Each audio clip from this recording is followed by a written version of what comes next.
Hi there, so this is Jenny and we're doing one take again. So Jenny's just going to talk to us about a wonderful experience you had when you used a testimony that had happened to you to be able to springboard and share faith. So if you just tell us your story, that would be great, Jenny.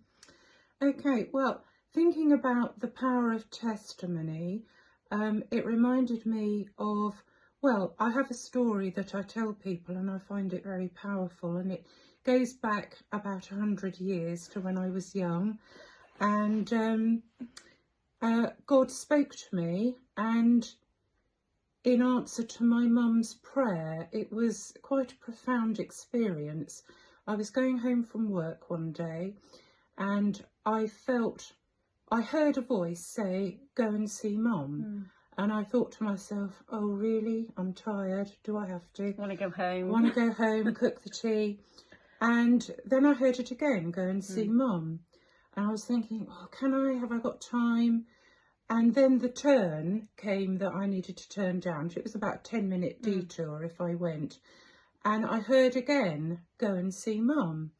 And before I knew it, I'd clicked the indicator and I was driving along there. Anyway, so I went to my mum's, and when I got there, she was lying on the floor and she said, "Oh, thank goodness you've come. Wow. I've been praying all afternoon that you would call today." Wow. Because she had tripped and fallen over and hurt her back and she couldn't get up. And I was stunned that her prayer I had heard her prayer, do you know what I mean? Yeah. And I had gone and reacted and got her up off the floor. She was fine, other than very worried about the washing getting wet outside. Typical mum stuff, yeah. Anyway, but I've always remembered that because I found that quite powerful. And now I was telling some friends about that, and friends that I've known for a long time, and I thought they were Christians. And one of them said to me, "I love that story." She said, "You might be the person to ask. I've been thinking about this. What does it mean to be saved?" Wow.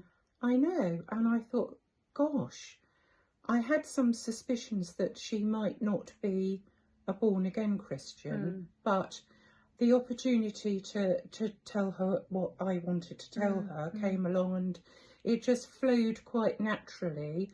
And we were having a meal at the time, and I think she went off to the bar for another drink or something. Yeah.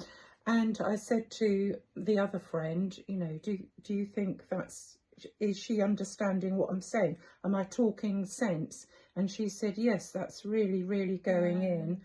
And so we had a really good talk about it. And she said, the first friend, she came back and she said, because I had always thought, you know, because I try to be a good person, that would be enough. And I had to say, I'm really sorry, but actually none of us are good enough. That's the whole point. That's why we need Jesus. And we spent quite a long time talking about it.